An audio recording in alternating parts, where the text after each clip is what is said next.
పెద్ద Amberpet outer ring road వద్ద జరిగిన రోడ్ యాక్సిడెంట్ లో గాయపడిన చిన్నారి సంజన పరిస్థితి విషమంగా ఉందంటున్నారు వైద్యులు. ఈ ఘటనలో తల్లి కూడా తీవ్ర గాయాలయ్యాయి. పూర్తి వివరాలు మా ప్రతినిధి శర్మ అందిస్తారు.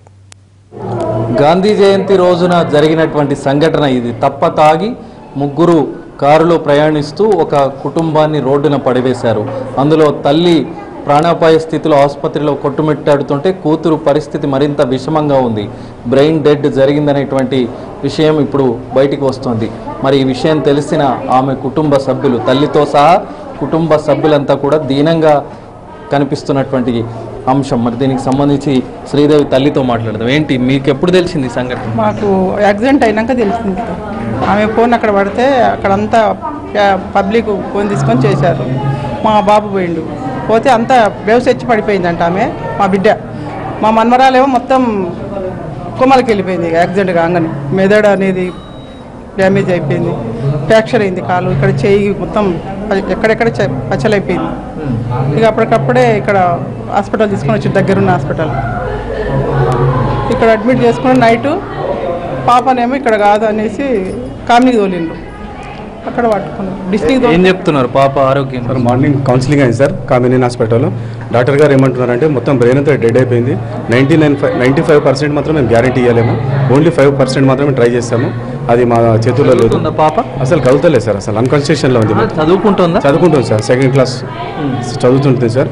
ఏం లేదు సార్, వీళ్ళు హాలిడేస్ ఉందని చెప్పి అమ్మమ్మ ఇంటికి వద్దామని చెప్పి వచ్చారు సార్. నిన్న సండే ఉంది కదా, హాలిడేస్ ఇచ్చారు కదా అని చెప్పి వచ్చారు. బస్ స్టాప్లో నుంచి ఉన్నారు సార్. బస్ స్టాప్లో నుంచి ఉంటే తప్పదాగి 4 వ్యక్తులు సార్.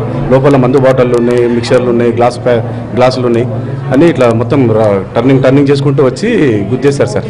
గుద్దేస్తే అక్కడే పడిపోయారు. అందరూ జనాలు అంతా కుమ్మికోడి అప్పుడే మా బామ్మడి తెచ్చి కారు కీసు లాక్కొని వాళ్ళు పారిపోతున్నారు సార్. 4 పోతే కారు లాక్ తీసుకొని వచ్చి పోలీస్ స్టేషన్లో అప్పచెప్పిండు సార్. చెప్పిండు. ఇప్పుడు తల్లి మార్నింగ్ వచ్చారు సార్, తండ్రి వచ్చాడు సార్, వాళ్ళ కారు వాళ్ళ తండ్రి వచ్చాడు. వస్తే ఆయన అంటున్నాడు, నేను చూపించుకొని మీరు ఏం చేసుకుంటే చేసుకోండి, నాతో డబ్బులు లేవదని అంటాడు సార్. మా చాలా బీద కుటుంబం సార్. వాళ్ళ ఫాదర్ మా తమ్ముడు సార్. మా తమ్ముడు బార్బార్ షాప్లో పనిచేస్తాడు సార్, వర్కర్ సార్. ఆయన డైలీ 100 రూపాయలు కూడా రావు సార్ ఆయనకు. ఇప్పుడు 1000 డాక్టర్లు వాళ్ళంతా ఫీజులు అడుగుతున్నారు సార్. చాలా ఇబ్బంది సార్. దయచేసి సీఎం కేసీఆర్ గారు లేకపోతే లక్ష్మారెడ్డి మంత్రి గారు దయచేసి 30,000 అడుగుతున్నారు. వాళ్ళు అంతా పెట్టుకునే పరిస్థితి అసలు వాళ్ళది. రోజు చేసుకుని తినే వాళ్ళు అసలు అలాంటి పరిస్థితి ఉంది వాళ్ళది.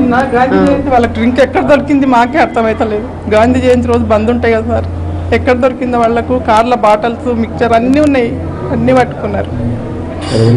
మా పాపకు భద్రత లేకుండా అయిపోయింది. అక్కడ కామినీలో చాలా సీరియస్ ఉందండి సార్.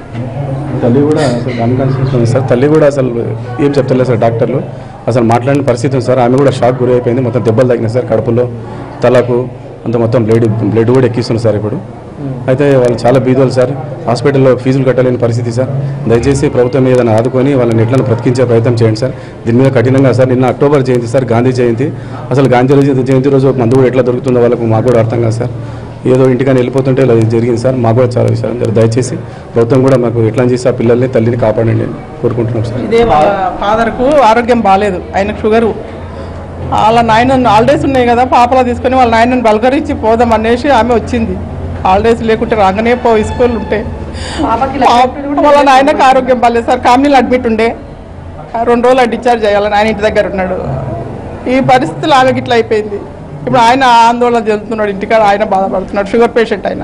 తల్లికి తెలియదు సార్, మా తల్లికి తెలియదు సార్. కోమాలో పాపకి ఇట్లా అయిందని అసలు చెప్పలేదు సార్. ఇంకా ఈమె కూడా సరిగా మాట్లాడతలేదు సార్. అన్కాన్స్టిట్యూషన్లో ఉంది. ఈమె కూడా ఐసీసీలో పెట్టారు సార్ ఈమెను కూడా. విన్నారు కదా, తాగిన మైకంలో తాగిన తాగుబోతులు చేసినటువంటి తప్పుకు ఈ కుటుంబం ఇప్పుడు రోడ్డున పడింది. తల్లి కూతుర్ల పరిస్థితి ఏ విధంగా ఉందో చెప్పలేనటువంటి అంశం మనం చూస్తున్నాం. వాళ్ళు చెప్పినటువంటి దీనగాథ విషయంలో మరి ప్రభుత్వం కూడా చొరవ చూపించాల్సినటువంటి అవసరం మనకు కనిపిస్తుంది. కెమెరామెన్ రాకేష్తో అరవింద్.